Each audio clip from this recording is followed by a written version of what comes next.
Hello and welcome, my dear friends. It's been a while since we last talked, and today we are going to lesson number 3, which is about two things basically.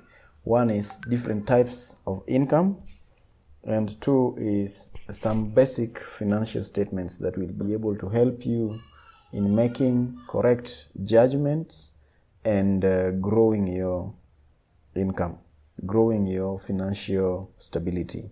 So to start with, this lesson number 3, it's good to now define what types of income that somebody can have. Generally, this is not school knowledge, and so most people really have no idea about this. But there are 2 types of income.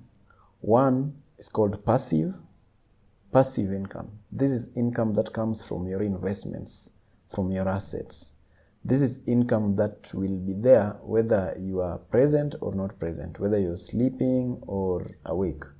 When you travel to a distant country or distant place for holiday, when you come and you can still earn, you still find that money was coming in when you are not there, then you know you have a passive income source. The other type of income is called active income. This is what most of us are familiar with. This is that income that is generated from your activities. You've got to be active in order to earn it. You went to work, you earned a salary, or you earned a daily wage, or you sold something and earned. There is that activity that you are engaged in order to earn. This is what most of the people you see around work for. The problem with this type of income is that day you are not able to work for whichever reason, then it also stops. Meaning it is not dependable, because you cannot know when you will be unable to work. Maybe you'll be incapacitated, you'll be sick, or you went for some business elsewhere or for some function, and so you are, for one reason or the other, unable to go and perform your income generating activities in order to earn. So one thing I learned by observation when I was growing up is most people concentrated on this type of income, and at one point my neighbor was very ill. She wasn't able to go and carry out her daily routines of selling sugarcane, firewood, and working for people in the farms, and that meant that there was no income. She almost died, and people had to come to her rescue. I then realized that there must be something to be done, and besides, you do not want to live your life in a way that you always have to work to eat, else nothing.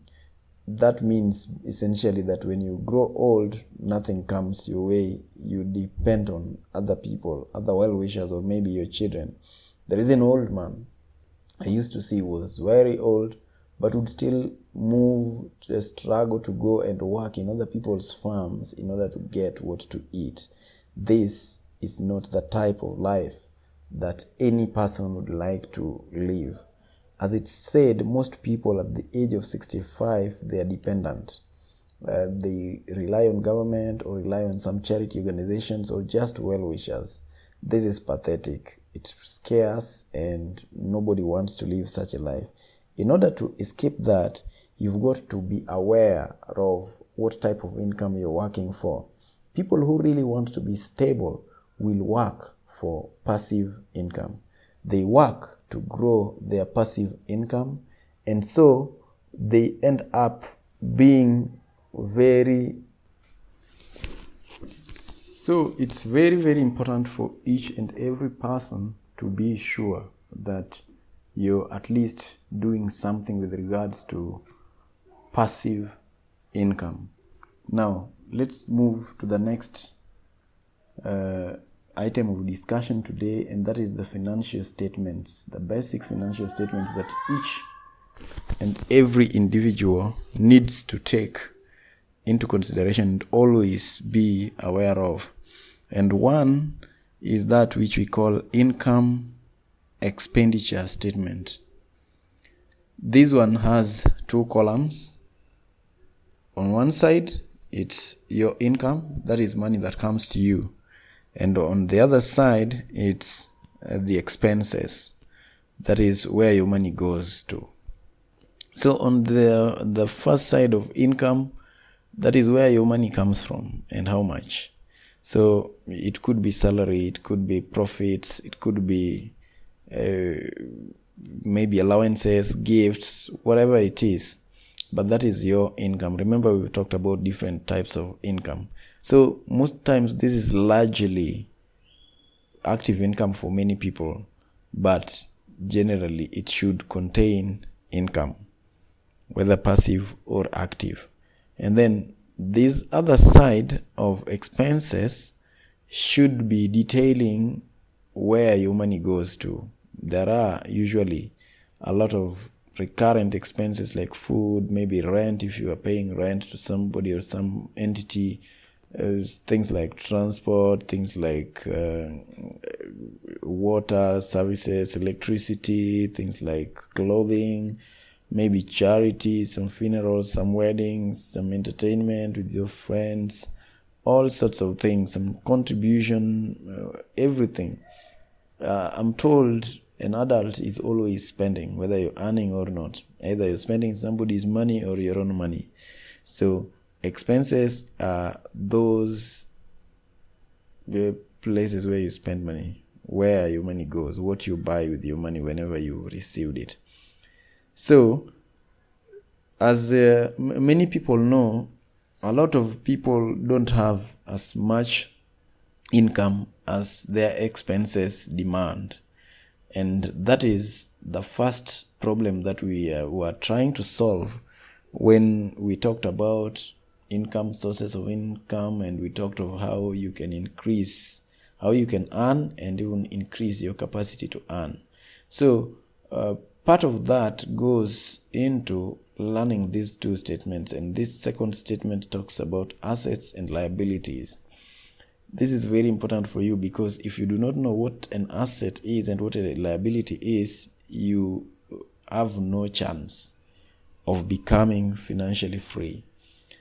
Assets are those systems or investments that you have put in place that bring money to your pocket. Now, liabilities do the opposite. They take money from you. It doesn't matter how they look like. Many people sometimes mistake liabilities for assets. Just because you can see it does not mean that it's giving you money. It could have money value, but it's not giving you money. It's taking money away from you. That means it's a liability. It's making you poorer. The ones that bring you money, they are the ones that we call assets. It should be having positive cash flow. So, for example, you could be having a business, you could be having some apartments or some commercial buildings that you're renting out and people pay you some rent every month or periodically, 2, 3 months, 6 months, yearly. Or you could be having some stocks, real stocks that you sell, like books. You could be investing in paper asset like stock exchange markets. You're buying shares from various companies. Could be having some money deposited somewhere, and so it earns you some interest. And all that is assets. Most people have very, very few assets, and that is, it's assets that form the passive source of income.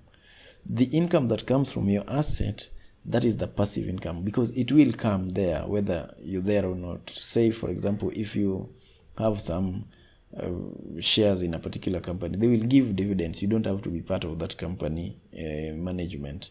If you put your money in some savings and it generates some good interest, you don't have to be there. It will still come. If you have some rentals, people will always somewhat pick them, and if you organize yourself well, they will channel money to your bank account.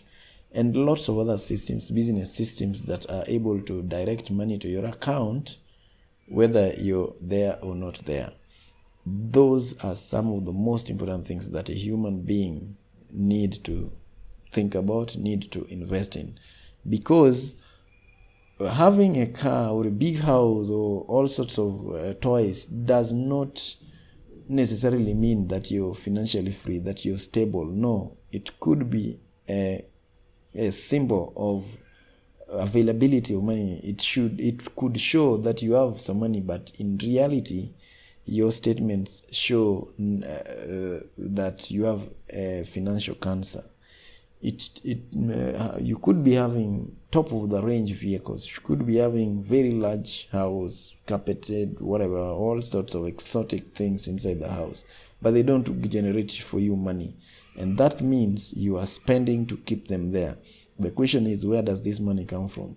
You will realize that most people, money comes from their income, which is largely passive income, to expense, and a lot of it also to liabilities. It comes to liabilities down here. So you realize that somebody gets money from a salary, pays car loan, pays house mortgage, has credit cards, membership for various clubs, traveling expenses, buying big television sets, paying for TV channel decoders and all sorts of things.